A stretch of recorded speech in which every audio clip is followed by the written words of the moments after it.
آپ نے بڑی اچھی تقریر کی، اور آپ کا جی صاحب۔ مسئلہ یہ ہے کہ آپ تقریر ہمیشہ جو ہے وہ اہل سنت کے اوپر رکھ کے جو ہے وہ آ، اپنی جو ہے وہ توپ اور تلواریں چلا دیتے ہیں کہ اہل سنت غلط ہیں۔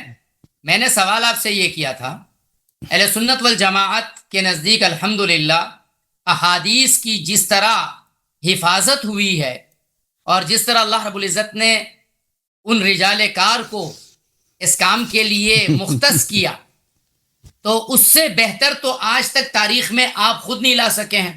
ہاں۔ اب آپ نے کہا کہ موجودہ علماء، میں نے تو موجودہ علماء کی بات ہی نہیں کی آپ سے کہ موجودہ علماء کیا کہتے ہیں۔ میں نے تو آپ سے سوال یہ کیا کہ اہل تشیع کے ہاں جو بنیاد ہے، اس بنیاد کو آپ ہمارے سامنے پیش کریں کہ اہل تشیع کے وہ لوگ جن کو آپ مانتے ہیں، کیونکہ میں 2-3 مرتبہ آپ سے بات کرنے کے بعد اس نتیجے پر پہنچا ہوں کہ اگر آپ کو بھی ایران کی طرح کوئی حکومت میسر آ جائے تو آپ بھی ایک امام ہونے کے دعوے دار ہوں گے، اس لیے کہ آپ یہ سمجھتے ہیں کہ بہت سارے وہ اصول جو آپ کے بڑے بڑے علماء نہ سمجھے ہیں اور آپ کے بڑے مجتہد نہیں سمجھے، وہ آپ سمجھے۔ وہ ایک الگ سوال ہے۔ اہل سنت والجماعت کا یہاں سوال نہیں ہے، سوال ہے یہاں پر اہل تشیع کے ہاں روایات کے رد اور قبول کے اصول، کیونکہ ہمارے اہل سنت کے ہاں رد اور قبول کے جو اصول ہیں وہ بالکل واضح ہیں۔ اب آپ نے کہا حدیث صحیح ہمارے ہاں نہیں ہے، ہمارے ہاں حدیث صحیح کے جو 5 شرائط ہیں کہ سند متصل ہو، راوی عادل ہو، راوی ضابط ہو، روایت شاذ نہ ہو، روایت میں علت نہ ہو۔ اب جیسے جیسے ان صفات میں کمی آتی جائے گی، روایت کا درجہ کم ہوتا چلا جائے گا۔ آپ ہمارے ہاں یہ بخاری مسلم یہ اس درجے کی ہے کہ انہوں نے صحت کا اہتمام کیا ہے۔ آپ کے ہاں تو آپ کی جو 4 معتبر کتابیں ہیں وہ بھی اس قابل نہیں ہے کہ ان کی تمام روایتوں کو صحیح قرار دیا جائے، بلکہ آپ کے ہاں ہی لکھا ہے۔ میں ایک عبارت رانا صاحب پڑھنے لگا ہوں۔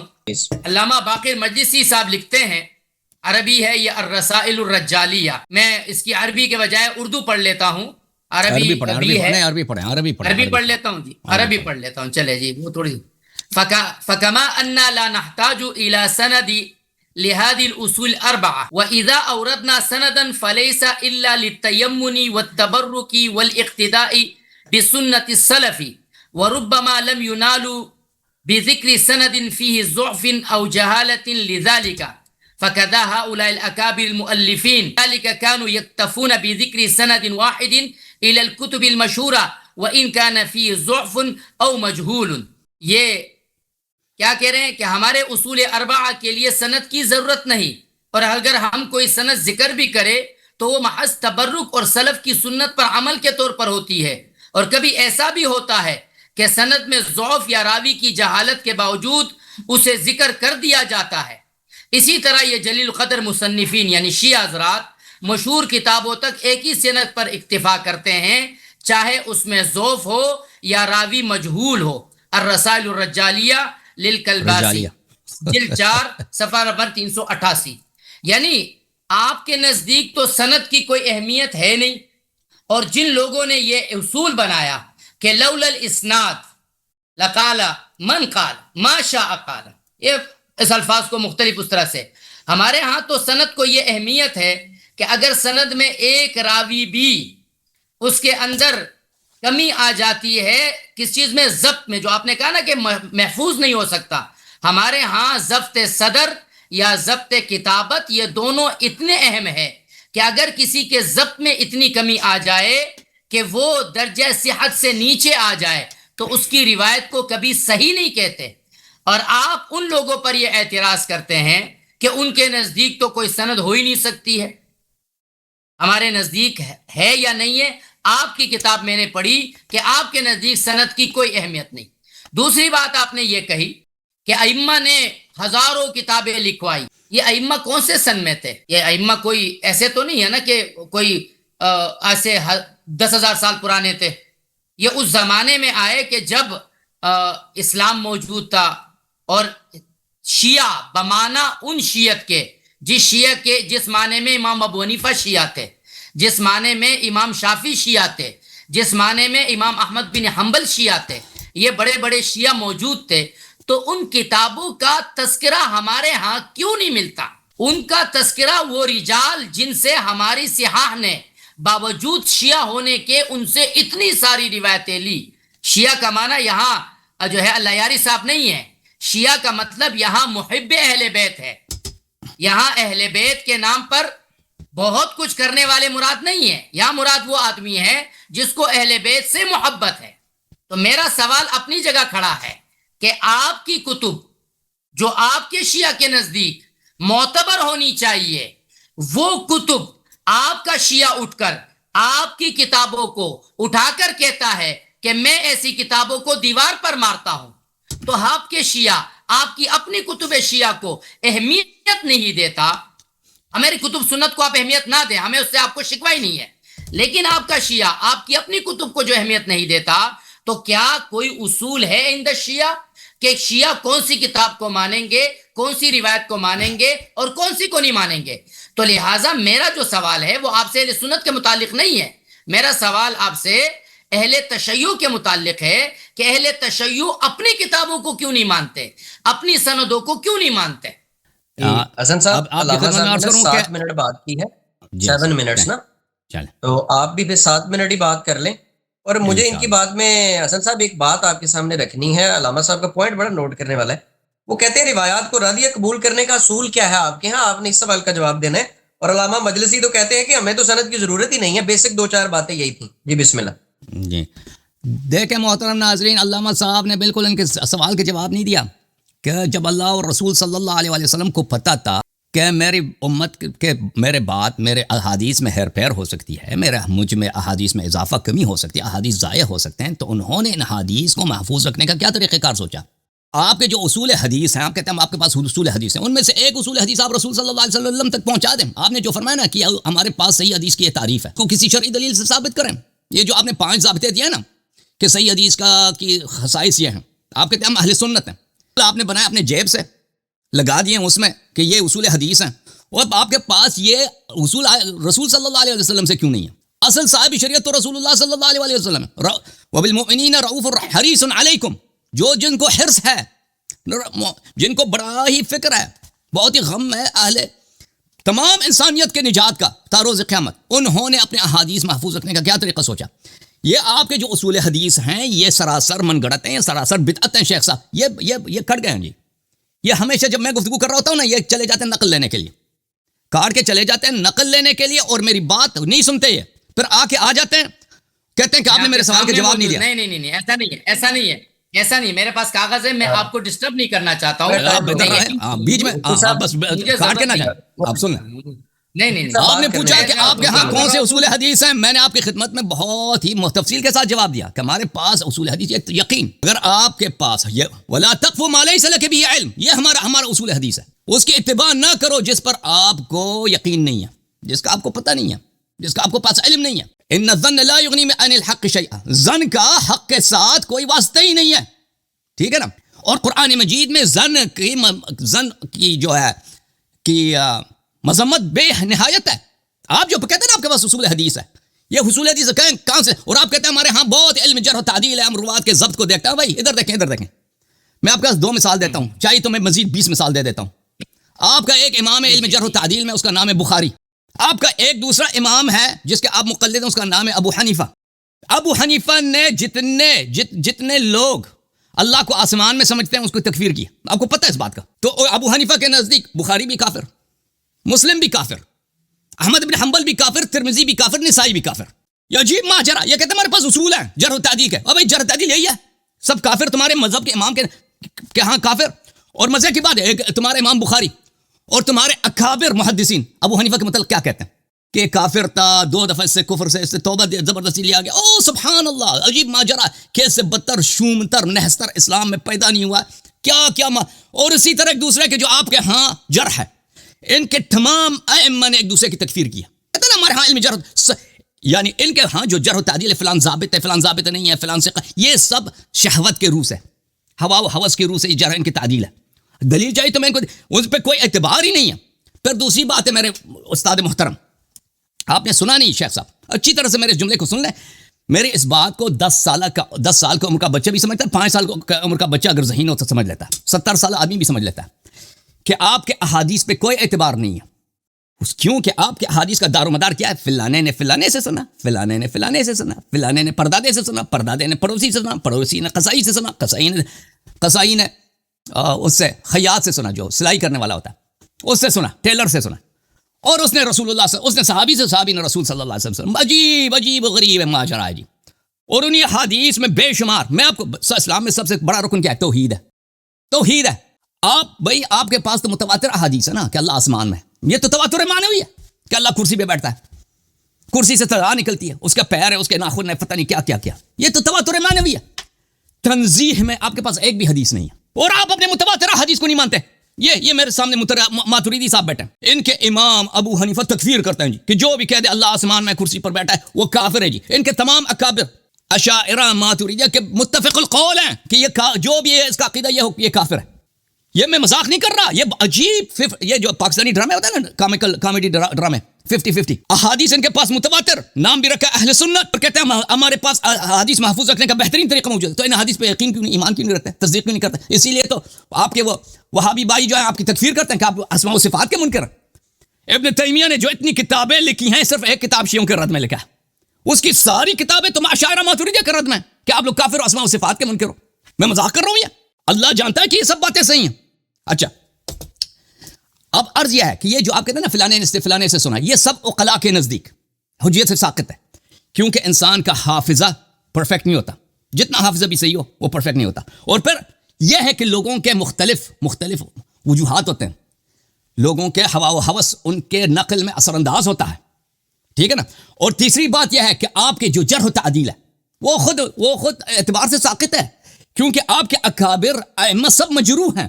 اچھا، وہ تعصبات کی وجہ سے وہ ایک دوسرے کے بڑے تکفیر کیا. اب آتے ہیں شیعوں کے نزدیک. میں نے آپ کو جواب دیا کہ ہمارے ہاں یقین ہے. آپ نے علامہ مجلسی کی جو بات سنی ہے نا، آپ پتہ نہیں عبارت پڑھتے ہیں، سمجھ آیا نہیں آیا. علامہ مجلسی نے میری بات کی تائید کی ہے کہ ہمیں کتب اربعہ کے رجال کی ضرورت نہیں ہے. کیوں ضرورت نہیں ہے؟ کیونکہ یہ اصول سے لے گئے. شیخ صاحب ابھی آپ ادھر بیٹھے نا، بخاری سے آپ روایت کریں، آپ کے پاس اجازہ حدیث ہے. آپ سے جب پوچھا جائے آپ سے پاس اجازہ حدیث ہے کہ نہیں، آپ کہیں گے جی ہاں میرے پاس اجازہ حدیث ہے. کن سے لیا؟ میرے شیخ صاحب لاہور میں بیٹھے ہیں، انہوں نے اجازہ حدیث لیا، انہوں نے اپنے شیخ سے لیا، انہوں نے. یہ سلسلہ چلتا جائے گا بخاری تک. اس سند کی کیا ہے؟ پلیز رانا صاحب اجازت دیں. اس سند کا اجازت ہے. میں بات ایسا نہیں. میرا جملہ ختم ہونے دینا، میرے بیچ میں نہ کر. رانا صاحب آپ کیوں کو بھڑکاتے ہیں بھائی؟ مجھے میرا جملہ تو ختم ہونے دینا. آپ جواب کے وقت میں مجھے گالی دیتے رہے اور میں آپ کو پھر جواب کا بھی موقع دوں، ایسا تھوڑی ہوگا. مفتی صاحب مجھے معاف کریں، میں نے گالی دیا، پھر آپ جواب میں گالی دیتے نا، پھر جواب میں گالی دینا. دیکھیں عرض یہ ہے، عرض یہ میں نے کون سی گالی دی؟ آپ کے پاس حدیث کی اجازت ہے. شیخ صاحب اجازت ہے نا. مفتی صاحب لائن پوری کریں. میں آپ کو بھی ٹائم دوں گا. بھائی کسی نے آپ کو گالی نہیں دیا، آپ کیوں کہتے ہیں میں نے آپ کو گالی دیا؟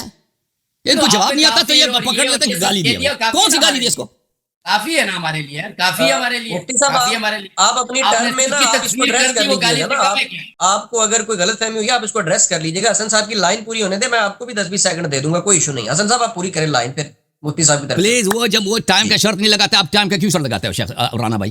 جب میں نے ٹائم کا شرط نہیں لگایا، انہوں نے ٹائم کا شرط نہیں لگایا، آپ بیچ میں ٹائم کا شرط لگاتے ہیں نا کہ 7 منٹ بات کریں، زیادہ نہ کریں. وہ اپنی مرضی سے انہوں نے بات کی، ان کی بات ختم ہو گئی تو میں نے بات شروع کیا نا.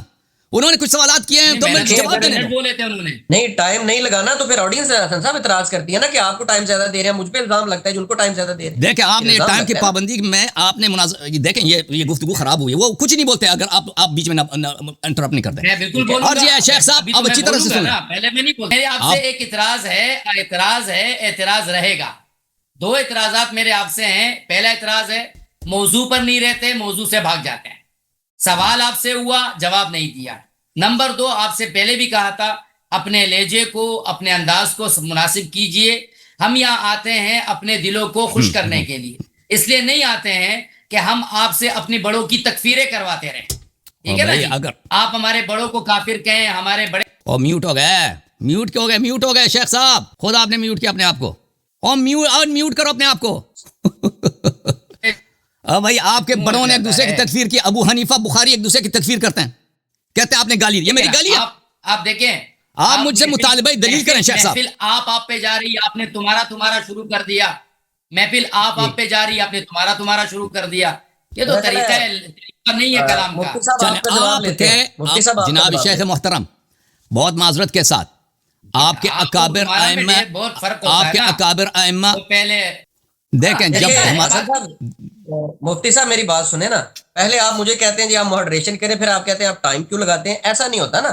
آپ نے اگر زیادہ نہ کر دے تو پھر میں چلا جاتا ہوں نا، میری بھی ضرورت ہی نہیں ہے. میری طرف سے تو آپ کو ٹائم لگانے کی پوری اجازت ہے. انہوں نے 7 منٹ آپ نے لگا دیے، 7 منٹ سے 1 منٹ اوپر ہو گیا، میں خود بند کر دوں گا. مجھے بہت اس بات پر جو ہے نا کمانڈ ہے کہ میں جتنی دیر آپ مجھے دیں گے بیان کے لیے بھی مجھے کمانڈ ہے، میں اتنی دیر بات کروں گا. نہ 1 سیکنڈ اوپر، نہ 1 سیکنڈ کم ہوگا، اوپر نہیں ہوگا. مفتی صاحب شروع کریں. میں نے ٹائم لگا دیا. ابھی انہوں نے جو 2 منٹ بات کیا نا ان سے کم کر لیں. ابھی انہوں نے 2 منٹ بات کیے بغیر میرے مداخلے کے، اس کے ٹائم میں صاف کریں اس کا. ٹھیک ہے نا بھائی؟ چلیں مفتی صاحب شروع کریں. آپ بھی 2 منٹ زیادہ لے لیجیے گا. حسن صاحب آپ بھی 2 منٹ زیادہ لے لیجیے. جی مفتی صاحب. پر میوٹ کر دی اپنے آپ کو، پر میوٹ کر دی. آواز نہیں آ رہی. وہ خود اپنے آپ کو میوٹ کر لیتا ہے بار بار. ان میوٹ کرو شیخ صاحب، ان میوٹ مائکرو فون. مفتی صاحب آواز نہیں آ رہی. مفتی صاحب آپ کی آواز نہیں آ رہی. ان میوٹ کریں شیخ صاحب، ان میوٹ کریں پلیز. ان میوٹ کریں اپنے آپ کو. ان میوٹ آپ کے ہاں سے ہوتی ہے. میں نے آپ کے ہاں سے اب ہوسٹ نے مجھے کر دیا. آپ کے ہوسٹ کی طرف سے ہو جاتا ہے، میں کیوں کروں گا؟ مجھے نہیں معلوم. شیخ صاحب بسم اللہ کریں. دیکھیے پہلی بات تو یہ رانا صاحب کہ میں نے چودھری صاحب سے بات عرض کی تھی کہ مجھے کہیں جانا ہے، میں 10:30 بجے تک آپ کو میسر رہوں گا. ٹھیک ہے، میرا آدھا گھنٹہ رہے گی. ٹھیک ہے.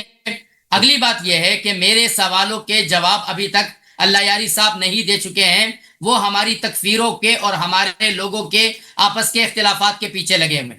2 باتیں. تیسری بات یہ ہے کہ ان کے ہاں اصول کیا ہے، کس کے ہاں کیا اصول ہے. ان کو چاہیے کہ ہمیں اپنے اصول، اپنے جن کو یہ مانتے ہیں، یہ تو آج کے شیعوں کو تو مانتے نہیں ہے، 1 صدی کے شیعوں کو مانتے نہیں ہے. پرانے کسی شیعہ کی بات بتا دینا کہ اس شیعہ کے ہاں یہ اصول ہے. اب ان کی کتاب میں سے پڑھتا ہوں کہ ان کے ہاں حدیث صحیح کیا ہے. وہ متصل سندہ الی المعصوم بنقل العدل الضابط عن مثلہ فی جمیع الطبقات. جو تعریف اہل سنت والجماعت کے ہاں جھوٹ بقول اللہ یاری صاحب کے وہ جھوٹ ہے، وہ غیر محفوظ ہے، وہ ایک ڈھکوسلا ہے، وہی اصول ان کی شیعہ کی معتبر تمام کتابوں میں موجود ہے.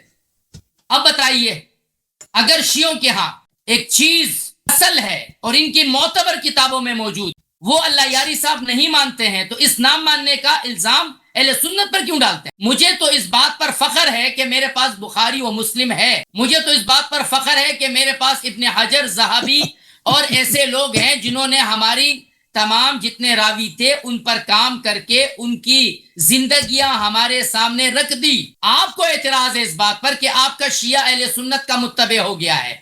میں نے تو یہ اعتراض اپنے اہل سنت پہ نہیں کیا ہے نا. آپ نے کہا کہ تمام شیعہ جو ہیں وہ اہل سنت کے ہاں سے علم لیتے ہیں، ان سے اصول فقہ لیتے ہیں، ان سے اصول حدیث لیتے ہیں. تو اس کا مطلب یہ ہے کہ اہل تشیع کے ہاں اپنا کوئی سورس آف علم نہیں ہے. ان کے تمام سورسز ہمارے محتاج ہے الحمدللہ. اور ہم اس بات کو ثابت کرنا چاہتے تھے. علامہ حسن اللہ یاری صاحب نے آج اس بات کا اقرار کر لیا کہ پوری شیعت وہ اہل سنت کے بنیادوں پر کھڑی ہے.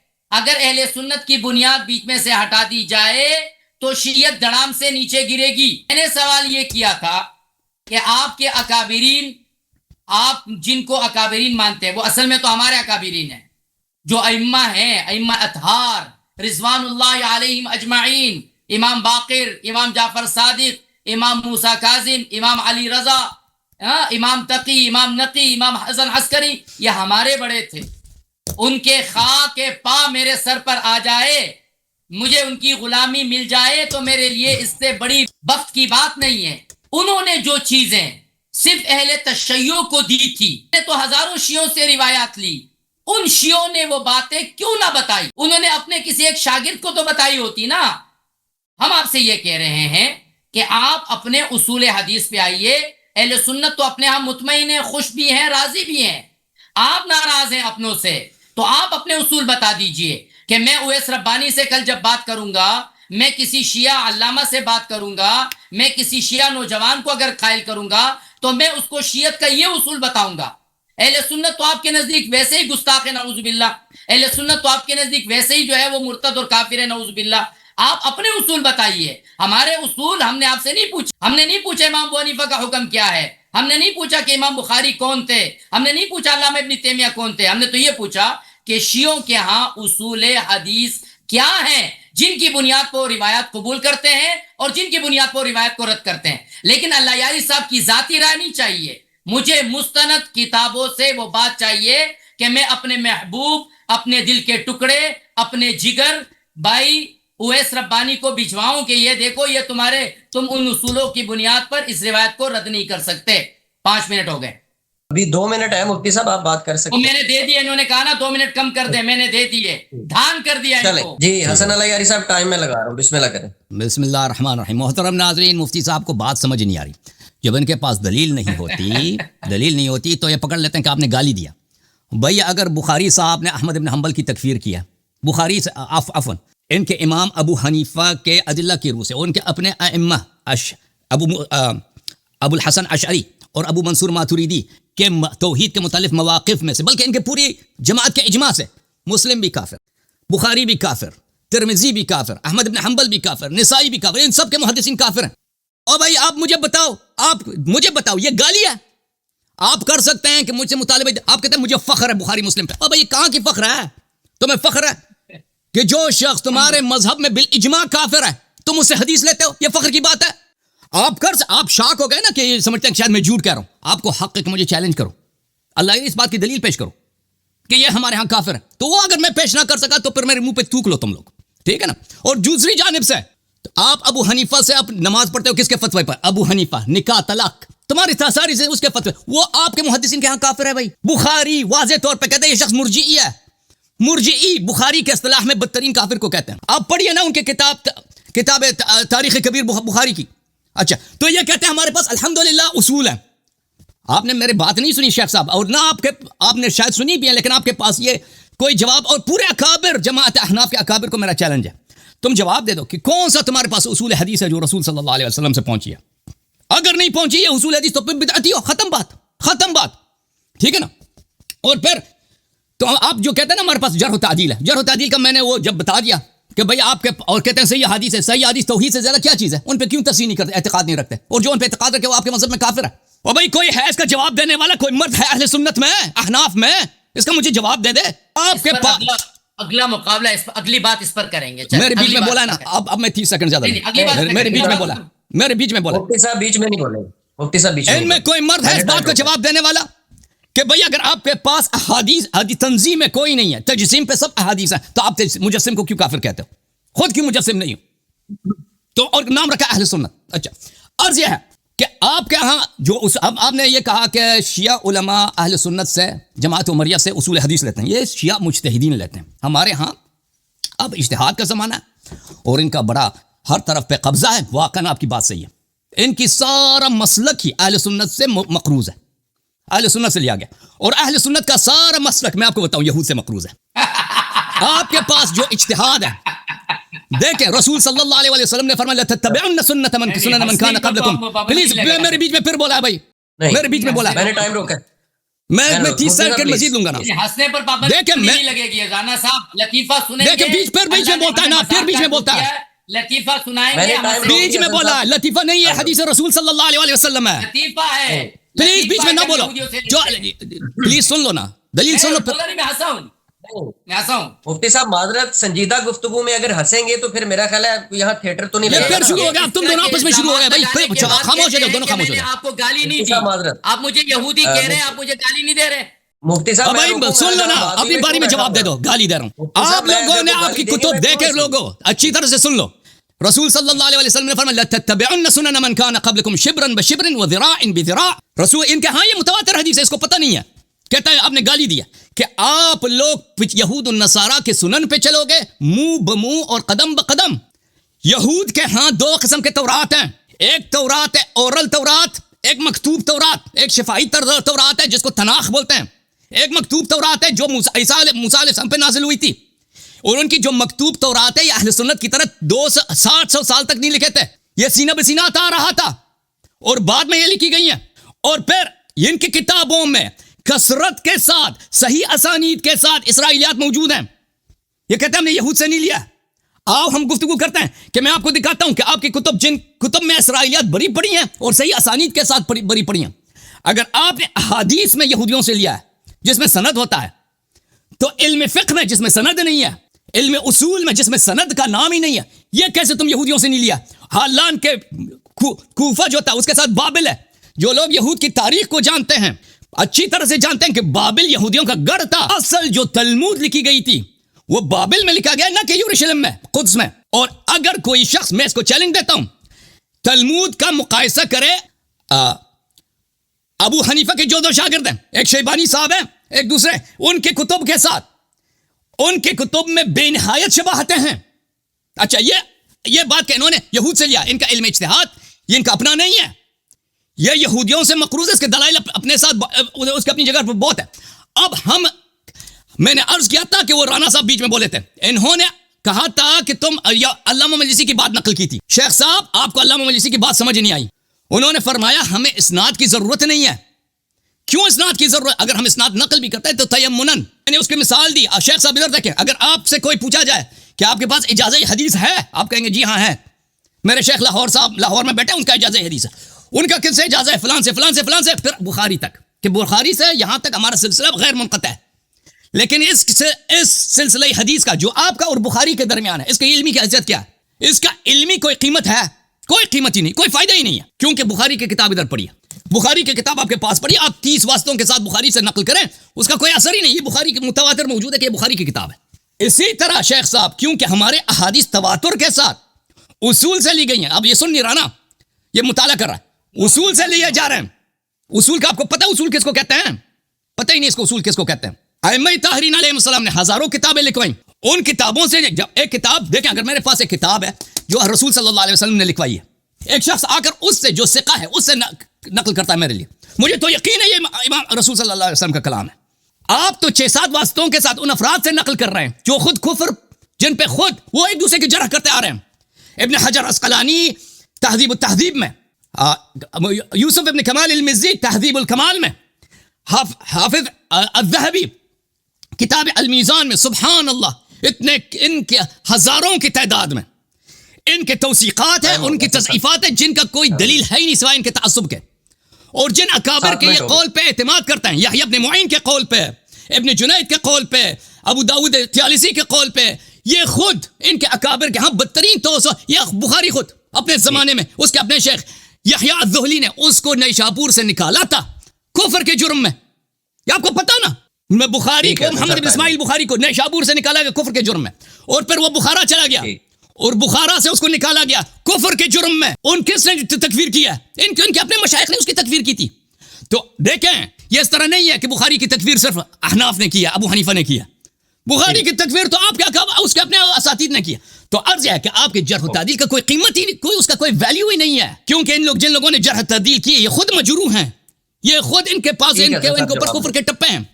اچھا عرض ہے تو پھر آپ سے میرا سوال ہے شیخ صاحب، جانے سے پہلے ہمیں بتائیں، یہ بات تو ایک بچے کو بھی پتا نا کہ فلانے نے فلانے سے سنا، فلانے سے فلانے سے سنا، 6-7 واسطے 200 سال پہلے چلی جاتی ہیں رسول صلی اللہ علیہ وسلم تک.